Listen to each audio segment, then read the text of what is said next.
اور چونکہ روز بروز ماشاءاللہ خوشی کی خبریں آ رہی ہیں تو دل بہت مسرور ہے، اور یہ بھی محسوس ہو رہا ہے کہ الحمدللہ طالبان بڑی صرف شجاعت ہی سے نہیں بلکہ ساتھ ساتھ بڑی حکمت سے اور دور اندیشی سے کام کر رہے ہیں۔ اس سے بہت خوشی ہوتی ہے۔ اب جتنی مشقت اور جتنی محنت انہوں نے اس جہاد میں اٹھائی ہے، جو قربانیاں دی ہیں، اب آگے افغانستان کی تعمیر کا مسئلہ اور اس کو اسلامی شریعت میں ڈھالنے کا مسئلہ، یہ بھی ایک بہت بڑا چیلنج ہے جو طالبان کو جس کا جواب دینا ہے، عملی طور پر جواب دینا ہے۔ اس میں میری نظر میں خاص طور پر تین شعبے ایسے ہیں جن کی طرف توجہ دینے کی ضرورت ہے۔ جب حکومت مستقر ہو جائے، اور میں اب بھی یہ مناسب سمجھتا ہوں کہ جو دو تین دوسرے گروہ ہیں وہ بھی کسی نہ کسی طرح طالبان کے ساتھ شامل ہو جائیں، چاہے اس کے لیے ان کو تھوڑا بہت کوئی عہدہ وغیرہ بھی دینا پڑے، اور پھر اس کے بعد پہلا قدم جو ہے وہ دستور اور قانون کی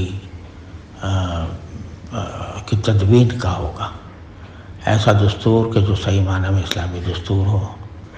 ایسا دستور کہ جو تمام شرعی شرائط کو پورا کرتا ہو، اور اس کے ساتھ ساتھ بہت سے قوانین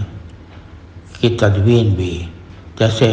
خلافت میں مجلۃ الاحکام العدلیہ کی تدوین کی گئی تھی، اس طرح اب ضرورت ہے کہ اپنے قوانین، اسلامی قوانین کی تدوین کی جائے اور اس میں جدید مسائل کا بھی اضافہ کیا جائے۔ اس کے لیے فقہ کی ایک جماعت تیار کرنی ضروری ہے۔ دوسری چیز جس کی اہمیت ہے وہ تعلیم کا نظام ہے۔ تعلیم کے نظام میں جہاں مدارس اپنی جگہ قائم رہنا چاہیے، وہاں جو جدید تعلیم گاہیں ہیں ان کے نصاب و نظام میں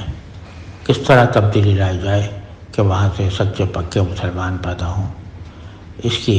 ایک منصوبہ بندی کی ضرورت ہے۔ اور تیسرے، اقتصاد کا پہیہ کس طرح چلے، اور الحمدللہ اللہ تعالیٰ کا فضل و کرم ہے کہ طالبان کے زیر نگی آنے کے بعد بظاہر میرے معلومات کی حد تک کسی کا مقروض نہیں ہے، اور یہ بہت بڑی الحمدللہ بہت بڑی کامیابی ہے کہ ابھی تک کوئی قرض اس کے ذمہ نہیں ہے، اور ماشاءاللہ خود مفتوح قوموں نے انفراسٹرکچر اور بنیاد تحتیہ کے بہت سارے کام وہ کر دے ہیں جو آپ کو انعام میں ملے ہیں اللہ تعالیٰ کی طرف سے۔ لیکن ظاہر ہے کہ معیشت کا پہیہ چلانے کے لیے ضروری ہوتا ہے کہ دوسرے ملکوں کے ساتھ بھی تجارتی تعلقات قائم ہوں، اور پھر اس میں مالیاتی نظام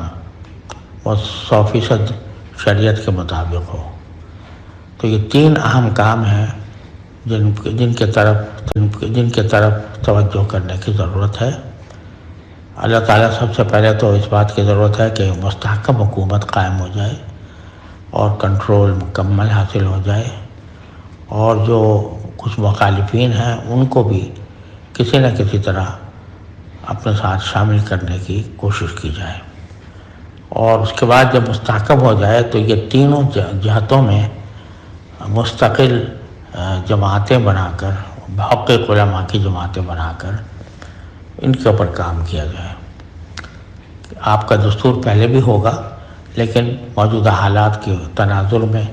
اس کے اوپر مزید نظر ثانی کی ضرورت ہوگی، اور اس کے متعلق محقق علماء کے مشورے سے یہ کام ہونا چاہیے، اور اسی طرح نظام تعلیم کا اور اسی طرح اقتصادیات کا۔ یہ میرا پیغام حضرت ملا ہیبت اللہ صاحب تک پہنچا دیں تو میں ممنون ہوں گا. اللہ تعالیٰ ان کو اس کی توفیق عطا فرمائے. اور اس بارے میں اگر کوئی سنجیدہ طلب یا کوئی سنجیدہ ضرورت ہو جس میں مجھ ناکارہ سے کوئی خدمت بن پڑ سکتی ہو تو میں انشاءاللہ اس کے لیے حاضر رہوں گا، بشرطے کہ وہ ایسی ہو کہ جس کی ضرورت واقعتاً آپ حضرات محسوس کرتے ہوں.